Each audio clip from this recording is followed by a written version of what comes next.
Hi everybody, welcome back to my channel. I'm really excited to bring you this DIY Dollar Tree Easter decor. This has got a Christian theme to it, and today is the cross. And I found the cross forms, so I thought I would go ahead and make one. We're going to use this wire-edged burlap from Walmart because I have so much of it, but you can use the wire-edged burlap from the Dollar Tree just as well. And then some Easter lilies and then some lilacs we're going to add for a little, or actually lavender. We're going to add for a little bit of touch. And then, of course, your gluing device as well as your cutting device. So the first thing I want to do is say I'm so excited that I found these crosses somewhere else. So 2 years ago, Louisa sent these to me, and because I wasn't able to find them in stores, I didn't want to really do it for you guys because I didn't want you to be able to make something that you couldn't make. You know, I don't like to do that. You know that, right? So I've decided to use the wire-edged burlap from Walmart. Now this is a 2.5-inch wide burlap as opposed to the Dollar Tree is a 2-inch burlap. So you just may need a little bit more. This also gets you 15 feet at Walmart, and you get 9 feet at the Dollar Tree. So you may need 2 if you're going to use the Dollar Tree's wire-edged burlap. So what I'm doing here is I'm covering the ends. I've just taken a piece of the burlap. Like again, if you're using the Dollar Tree burlap, you may need to use 2 pieces. And I'm just covering over all of the ends because I don't want the metal to show on the ends. And this is just going to be a wrapped cross. And I'll tell you why I decided to go with a wrapped cross in natural burlap. Is you'll see, hopefully you'll think of it when you're done as well, that they really did remind me of like bandages and the burial cloths and the wounds, and I don't know why. It just really made me feel very Calvary. Anyway, it made me really think about how Jesus died for us and in the way he did. Okay. Now that being said, what I've decided to do is after I cover all 4 edges, and what I'm doing is I'm folding it over and I'm gluing underside and I'm pinching it close. So the ribbon isn't necessarily even glued to the wire edged form. It's actually just glued to itself, and it's sandwiching that end wire in. Again, the way I'm ending up wrapping it with this Walmart burlap is this step really isn't even necessary, but if you're going to use the Dollar Tree burlap, you really may need to do this. So I figured I would go ahead and just show you the technique and how to do it so that you can cover it up. If you wanted to, you could probably wrap it the other way as long as you glue along the edge of the ribbon. You know, you could basically wrap it instead of over the edge, just covering the edge by going sideways. But I thought this was much easier of a technique. Okay. Now, once again, I am so sorry. I really feel like if I had a professional studio and a cameraman, but every once in a while the camera tilts down and I hug the work close to me and you can't really see what I'm doing. But don't worry, stay tuned because you'll be able to see it better in a minute. I noticed it was going to be a mistake, so I went and fixed it. But basically what I'm doing is I'm starting on the ends of the top, and I'm going to do the top and then the bottom, and then I'm going to do the one side across. Basically the horizontal. If you're looking at a cross, we're going to do the top of the vertical, the bottom of the vertical, and then we're going to do the horizontal in one piece. Well, sort of in one piece, quote unquote in one piece.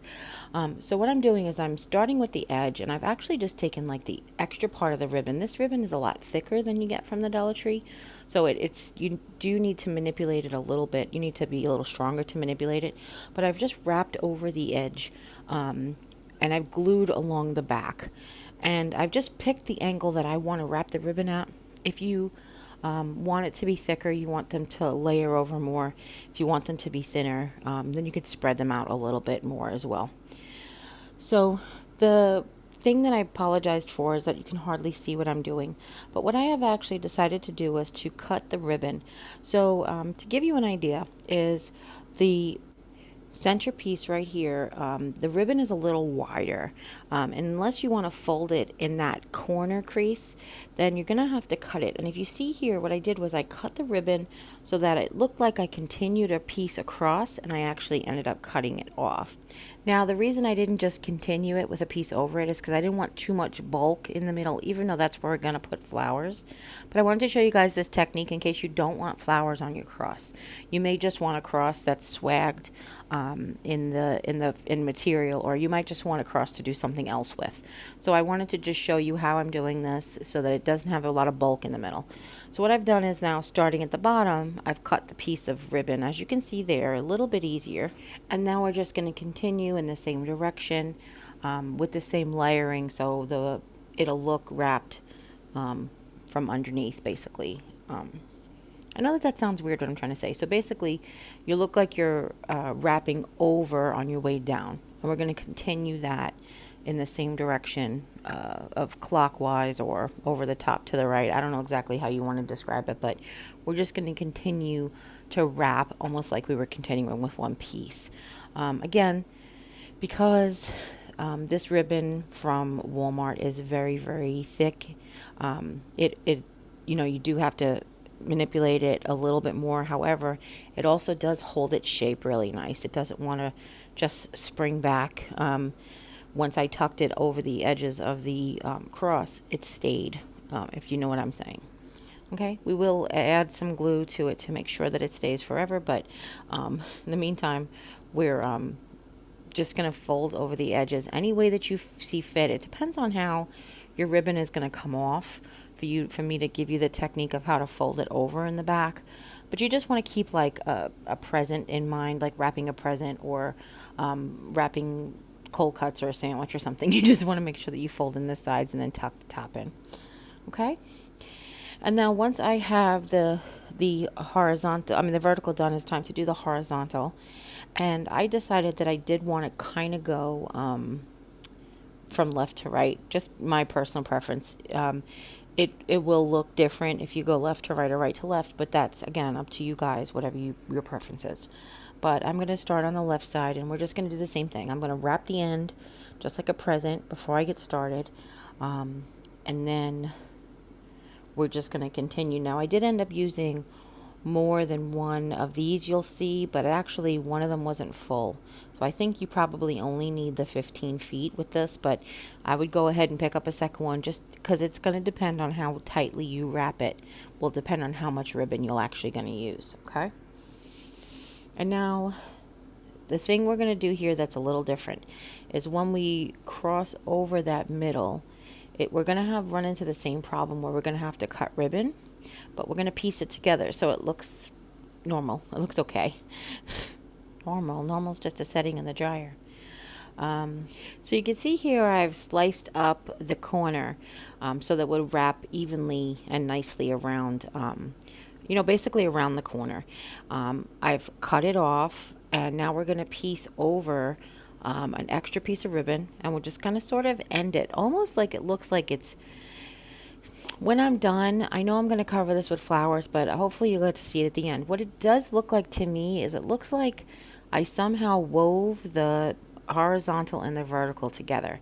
So it looks like the horizontal goes over the vertical, but for an instance, it also looks like the vertical goes over the horizontal. So I know that sounds weird, but cutting it the way I did is actually what made that possible. And then I pieced in that one center diagonal, and then I continued just to wrap normally, and I cut as I needed, as I saw fit. But I just continued to wrap the rest of the way, tucking in the end and such. Now you want to make sure that the glue cools off before you start wrapping more so you don't accidentally pull your work away. But I have to tell you, this is like the first time that I've ever done a wrapped wreath where the ribbon got so tangled. I feel like it's never gotten as tangled as ever before, so Murphy's Law is in effect this day, folks.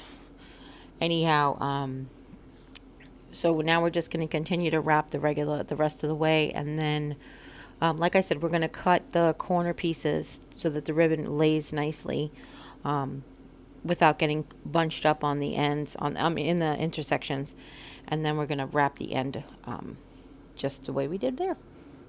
So here is me just tucking in all of the little pieces that I cut off. I want to make sure I glue all those down, because if you do end up hanging this outside, you don't want the wind to start unraveling your cross. So hopefully you could see here what I meant about how the the ribbon actually looks like it's, you know, which layer did you do first or whatever. I don't know. I'm weird with the details. But that's why you guys love me, right? All right, so the next thing we're going to do is we're going to put on the flowers. Now, Easter lilies are traditional for Easter time. The Dollar Tree does sell them in a variety of colors. I didn't really care for the pure white ones. They did look very artificial to me. But I did like these ones with the hint of green. It just reminded me more of like, we kind of are having like a late spring here. And I think by Easter time, we may not have fully white Easter lilies. I feel like they still might have a touch of green in them. But if you've never done this technique with flowers from the Dollar Tree, it's just like curling ribbon. And again, I apologize for being so off the edge of the camera, but basically what I'm doing is I'm taking a closed scissor with that sort of sharp corner, and I'm going against the back of the flower with my thumb, and I'm kind of curling the petals over. I kind of feel like anybody who had Farrah Fawcett wings in the 70s know exactly how the technique goes. Um, but basically, you are able to manipulate this fabric with the little plastic there a little bit with this technique, because it is like a polyester, and it will kind of go with the heat friction, and it'll stay bent over. And I kind of liked these lilies better when they were opened up. When I bought them at the Dollar Tree, they were very closed looking, as you saw in the beginning in the materials list. You can see how they're very closed up Easter lilies. So what I decided to do was to take the blossoms off the stems entirely. I was showing you there that you can actually leave the leaves on there or cut them down, but I've actually decided just to take the blossom off entirely. And I liked the 3 blossoms. For me, not only 3 is when you're decorating is very visually appealing. However, I wanted it to be symbolic here for the 3 days that Jesus laid in the cave. So very symbolic of the 3 days before he rose again. So I picked 3 lilies. I also picked 3 bunches of the lavender to add that little purple accent. Different denominations of Christians have different ways that they celebrate Easter and Lent, and the color purple is very prominent as well, because purple is the color of royalty. I think that's the reason I was always taught. But what I'm going to do here is I'm going to drape the white cloth. Again, this is not every religion does this. This is the back of one of these bunny chair covers. I bought 2 of them. I used one for a DIY pillow cover the other day. And what I've done is I've just taken a strip, and I'm going to kind of like accordion fold it a little bit back and forth just to create like the layer of fabric. I've added a strip of hot glue in the middle so it would stay folded in its layers.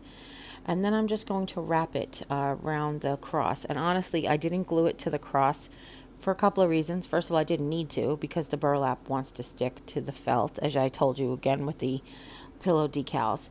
And the other thing is because you're supposed to be able to change this as the Easter season goes on.